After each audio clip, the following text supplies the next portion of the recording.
So what we did once we had that list of 351 ordinances was to file, well, first we chose 23 cities of those 76. And these 23 cities were chosen based on geographic diversity, as well as population, or in some cases because they had a particularly high number of ordinances that criminalized homelessness. So based on those different factors, we chose 23 cities, which we felt were fairly representative of Colorado.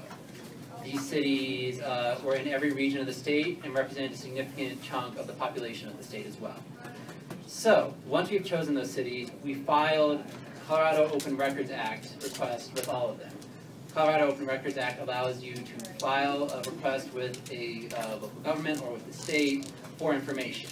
Specifically in these requests, we asked for things like the total number of citations under the entire municipal code, the total number of citations under the ordinances we identified as being anti-homeless, as well as information under both of those, how many citations were going to homeless individuals. So both for the total code, all citations to homeless individuals, as well as citations to homeless individuals under the ordinances that we had identified for each municipality. We sent those record requests off, and we usually had to send 2 different ones, both to the police department and to the municipal court in the area, and we got back a wide range of information. Some cities were able to provide us with a lot of information, other cities had a hard time providing any. And one of the things that complicated our report was that the majority of the 23 cities we sent requests to either did not have accessible records on homeless individuals or did not provide it because they didn't track it in an easy way. So they might note on the police ticket, for instance, that they're homeless, but there's no database that tracks that. So the only way we could have gotten information was for them to go back and check every single ordinance, which was time and cost prohibitive. So the important reason to point that out is it, once again, makes our count under-inclusive. There are 2 main reasons for this. The first, like I said, is it doesn't necessarily capture every single homeless individual because not every city responded with that information. 2, these are self-identified homeless individuals. So if the person identified as homeless, that was counted.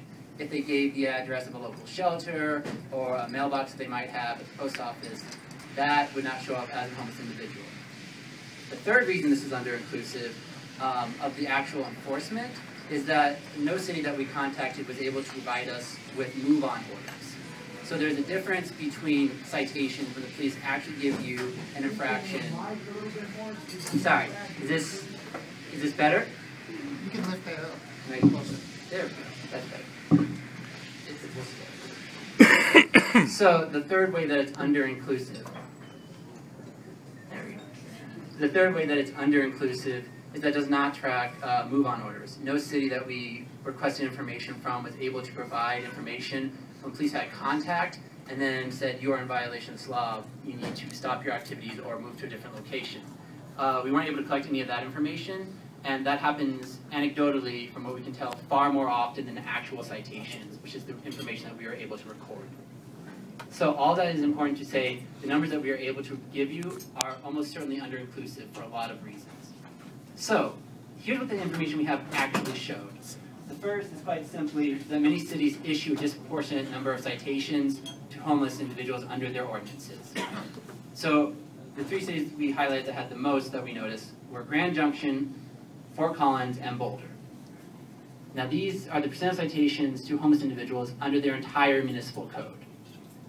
In all these cities, homeless people make up a small fraction of the total population, and yet you can see of the actual citations that are being heard under the municipal code, they make up a large percentage. So that's the first thing that we noticed, and this is uniform across most of the cities that gives information on homelessness. The other issue, I want to point out some specific examples that are particularly stark. One of the worst examples of this is in Boulder with their camping ban.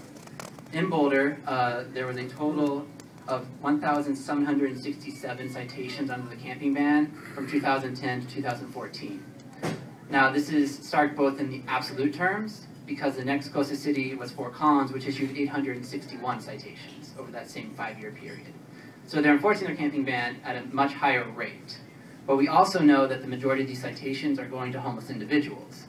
The graph on, I guess, your left shows that 87% of these citations went to homeless individuals. So we can see that this particular camping ban is being enforced very heavily in Boulder, and it's overwhelmingly going to individuals who are homeless. So this is one way that enforcement of these local municipal codes are impacting homeless individuals. The next thing, I want to focus a little bit on Denver to give you an idea of what's going on locally here. So if we can go to the next. So this might be a little bit hard to see. There's a lot of information. But the main points I wanted to make about this is that, first of all, we found 11 homeless ordinances. These are just 4 of them. And I chose these 4 to highlight to you because they have over 200 citations per year. And in 2014, half of those citations were going to homeless individuals. So the first you can look at is panhandling, where a total of 82% of the tickets issued in Denver in 2014 went to homeless individuals. When you look at urinating in public in 2014, 49% of them, almost 50%, went to homeless individuals. When you look at park curfews and closures, 60% of those went to homeless individuals. And perhaps one of the most interesting and alarming things that we found in the study when we looked at Denver was that 53%, almost 54%, of trespass citations went to homeless individuals. Now the reason that is particularly interesting is that they issued over 1,000 citations to homeless individuals just in 2014. So there's clearly, when the homeless population in Denver is roughly 0.5% of the total population, yet 1,000 citations, or over half of all trespassing citations, go to homeless individuals. There's clearly a disparate impact on what's happening with homeless individuals in the enforcement of local ordinances. So that's, in brief, some highlights of what this looks like and what happens at the enforcement at the local level.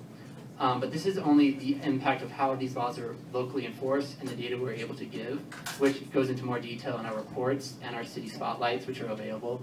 But the other thing that we wanted to look at was, now that we know they are ordinances being passed by municipalities that disproportionately impact the homeless, we want to look at the cost. So Becca Butler-Dines is going to present on what we found in terms of how much these enforcements of anti-homeless ordinances cost the state of Colorado and local municipalities.